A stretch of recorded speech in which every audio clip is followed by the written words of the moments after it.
Welcome to my unboxing of Seven Wonders. Well, not really an unboxing as the game has been opened and played many times, but really more of a video to show what's in the box. The game has won many awards, as you can see on all of the edges of the box, that it has won quite a few awards over the years and has become a favorite of our house. It takes about 30 minutes to play and is designed for 2 to 7 players. Playing with 2 players does require some additional rules and a couple extra cards, which does change the game a bit. It says that it's designed for ages 10 plus. I have played this with an 8-year-old who really enjoyed the game. The game moves along at a pretty decent pace, which really kept his interest going. The first thing I'm going to mention are the Wonder cards. We have Alexandria, which is one of the factions you can play in the game. Babylon.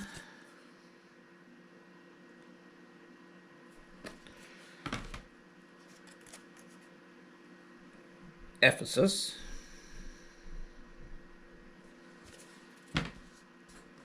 Giza.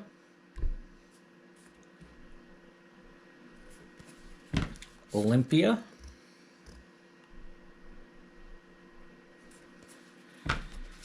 Halicarnassus.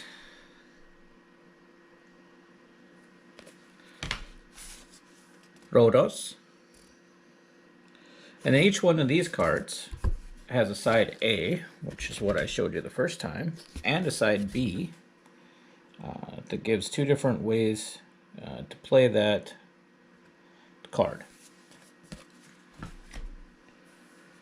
From there, generally with these we do randomize them when we hand them out, which brings me to the next thing I was going to mention, which does come with some cards. It comes with all the wonders on a card, so that you can randomize those as you start to play the game to figure out who is going to play which one of those. We usually let the person who gets, once they get assigned a card, they are a wonder, they are permitted to either choose side A or side B. We play it that way some of the time, and some of the other times we just, prior to starting the selection process, we determine that it'll be side A or side B. Again, it kind of depends on which group I'm playing with. We tend to play with side A's when we're playing with our son, but he's also ventured into some of the side B's as well.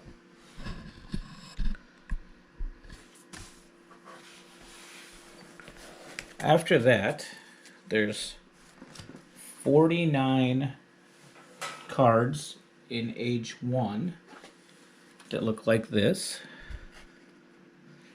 There's 49 age 2 cards,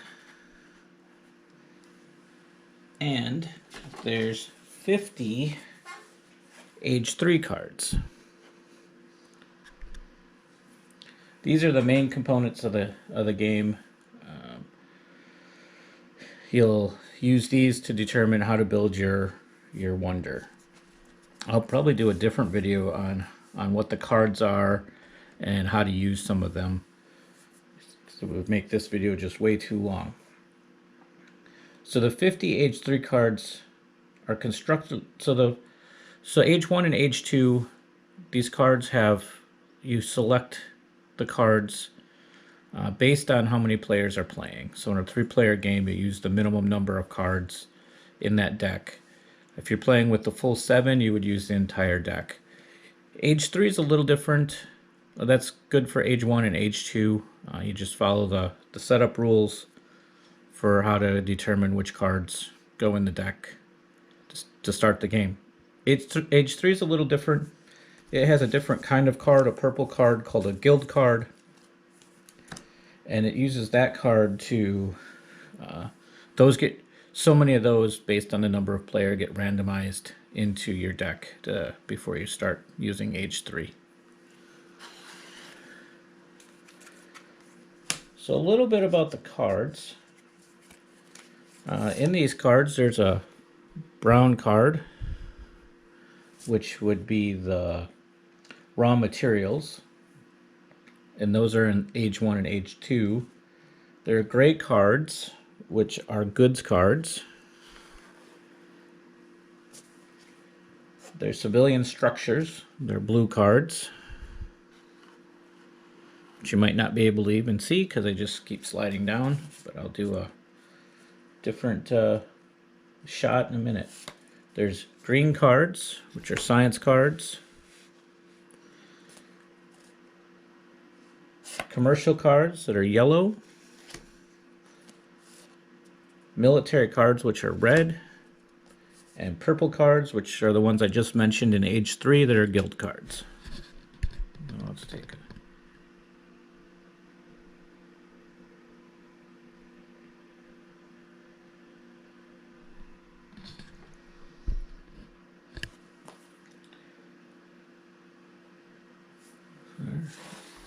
From there, there are some tokens that come with the game.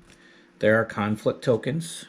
These come in on a 1-point token, a 3-point token, a 5-point token, and a -1 token. So, when you have conflict, you'll use these tokens to determine how many points you score. In the Age 1, you score a point. If you lose the conflict, you lose a point. In Age 2, you score 3 points if you win, and you still lose only 1 point if you lose. And then in Age 3, you score the 5 points if you win, and you still only score the -1 if you lose. You get 8 1-point tokens, 8 3-point tokens, 8 5-point tokens, and 22 -1-point tokens, for a total of 46 conflict tokens.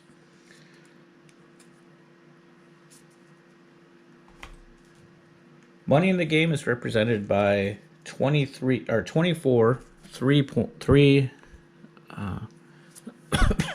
valued tokens and 46 1-value tokens.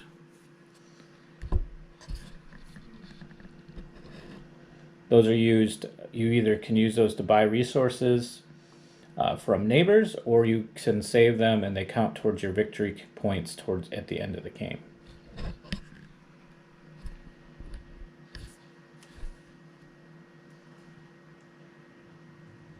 The game also includes a score pad, which is very useful for calculating the score at the end of the game, because it kind of just steps you right through where the points would be generated from, and then it also follows right along in the rule book, making it pretty easy to score the game.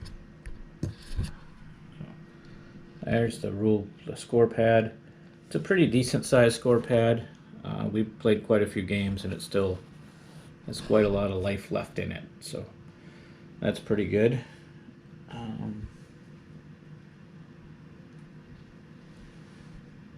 It comes with a help sheet, which is pretty helpful because there's a lot of symbols on the cards. So there's a quick rules sheet.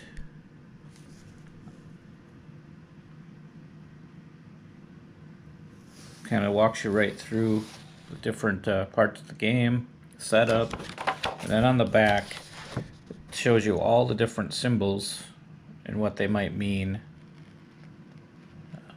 as they come up in the game, because you don't always quite know, it's hard to remember them all. It also comes with a 12-page rule book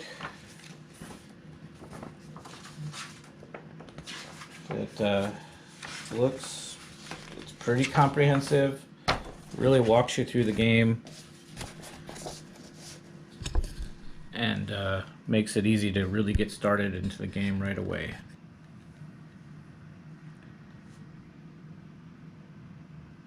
Then again, in the back of the rule book, the back side has some descriptions of symbols again.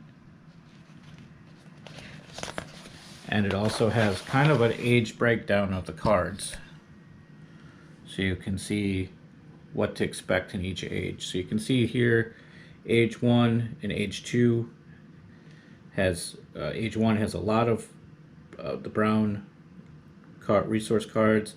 Age 2 has just a few, and there's a few gray cards in both age 1 and age 2. The purple cards are only in age 3. The blue cards are in age 1, 2, and 3 and do build off of each other. If you can kind of follow the video here, the altar, temple, and the pantheon all build off of each other, and actually they don't reduce. You don't have to pay for them if you have the first one. The yellow cards, again, there's some in each age, but there's less in the later stage. And then military, there's 3 in the first age, 4 in the second age, and 4 in the third age. Science, there's 3 in the first, 4 in the second, and 5 in the final stage. Again, that just determines basically on how many players there are. So those will be reduced if there's less players. Finally, the last thing that comes in the box are 2 cards that are really only used if there's a 2-player game. The first card kind of just shows direction on each age that you'll need to use this card for, and then the second card is basically another civilization that you would use just to really simulate a third player playing. It's really all that's in the box. Again, it's a game that we in our family play a lot. We don't have our cards sleeved. For the most part, they've been pretty sturdy and have held up to a fair amount of gameplay. I guess if it's one of those that becomes a daily favorite, you're probably going to want to potentially sleeve those cards because they will wear. But for the most part, they're pretty sturdy. All the other components are put together pretty well. The wonder boards are a thicker cardboard, and they hold up. Got really good artwork on them. So it's one of our more enjoyable games, and I just wanted to give you a little idea of what was in it, because when we first got into the game, I hadn't really had a clue of what was in the game and how it played. I'll do another video real soon that shows kind of the walkthrough of the cards and how they work, and which cards you get access to and based on the number of players. And then follow that up with a couple strategy videos that I've learned over the years of how to really get the most out of your situations. So thank you for watching.